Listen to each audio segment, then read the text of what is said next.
Um, all my references withdrew. It's interesting, I've looked back now, and 2 of the 3 people who had references after law school died of AIDS not long afterwards. But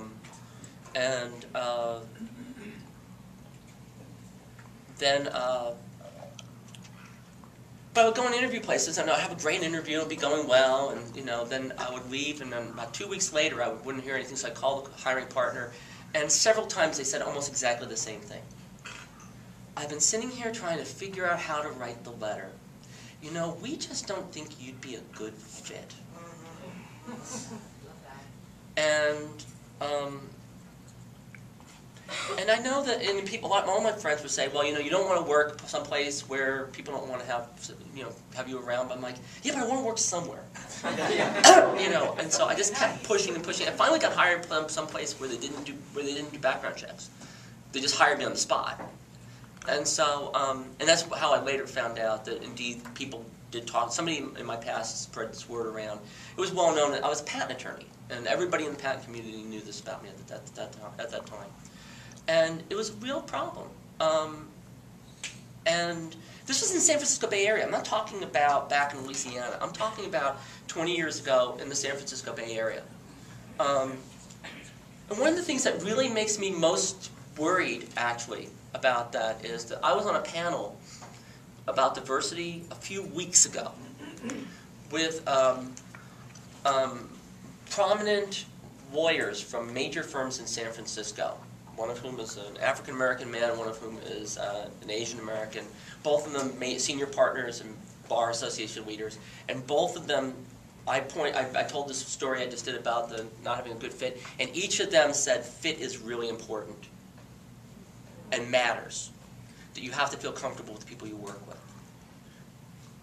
And they just said that it shouldn't be used as a way to exclude people.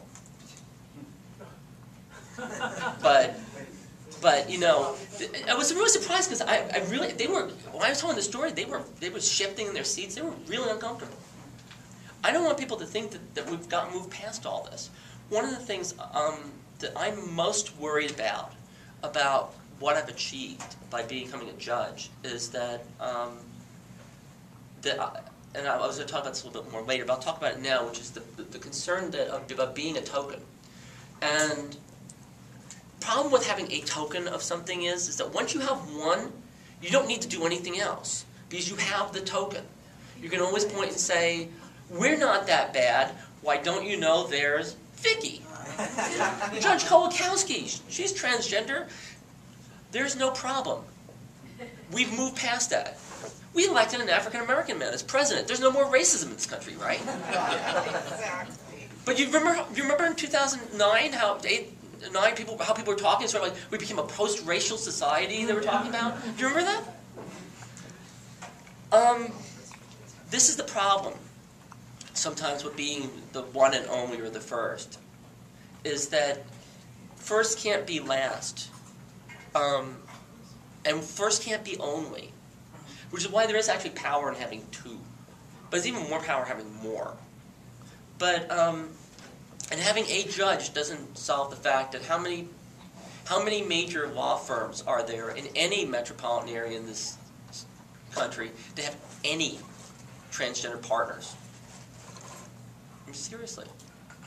Or transgender attorneys in any position of leadership. One of the reasons I ran, I was very fortunate.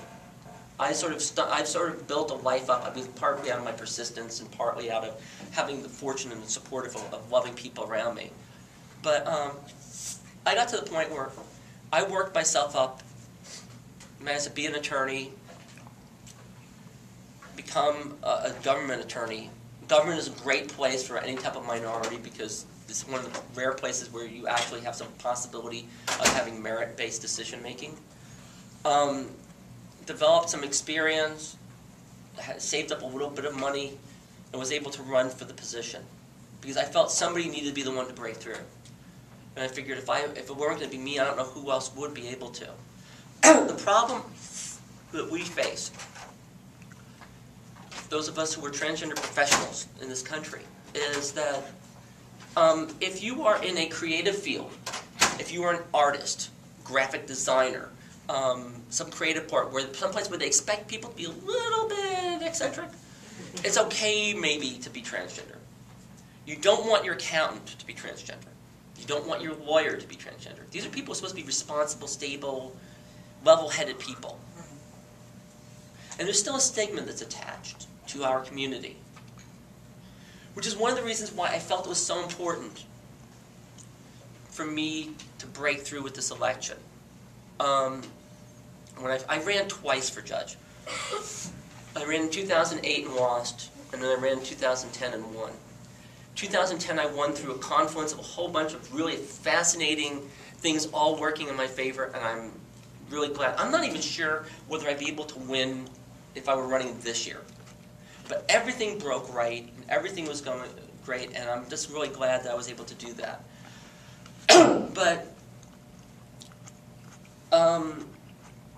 And I then had a long career, but there were times as an attorney where I was a solo, and I had to do other jobs in order to make a living. I was a technical writer. I was a freelance journalist. I did other things as well. I went to seminary. I got a lot of student loans to help keep me alive.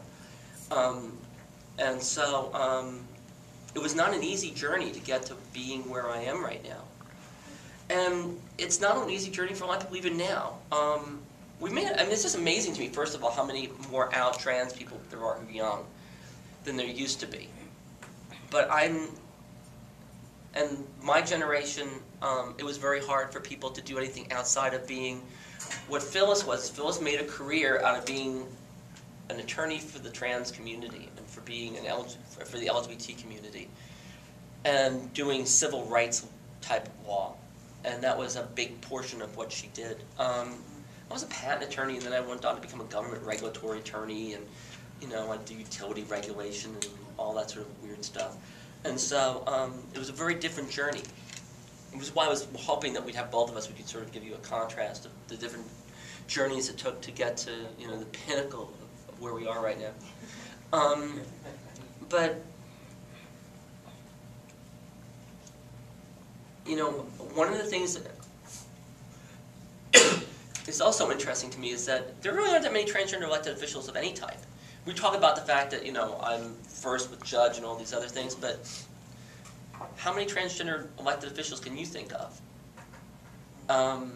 There's a small handful in minor positions around the country.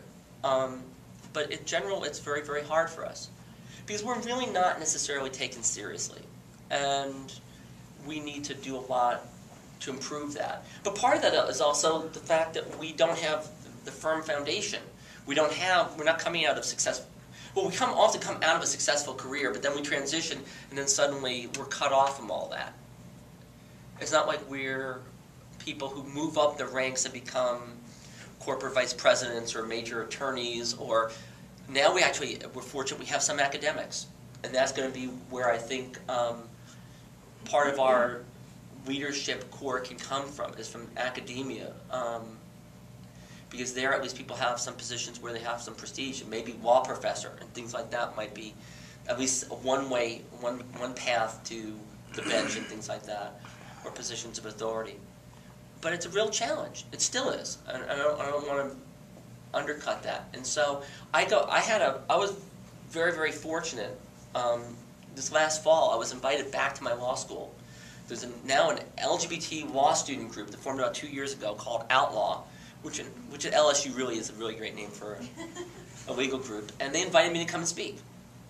And so I came, and there were signs on the campus, and there was a welcome back Judge Kolakowski cake, and there were 2 professors who showed up. One of whom was one of those 3 references, the one who's still alive.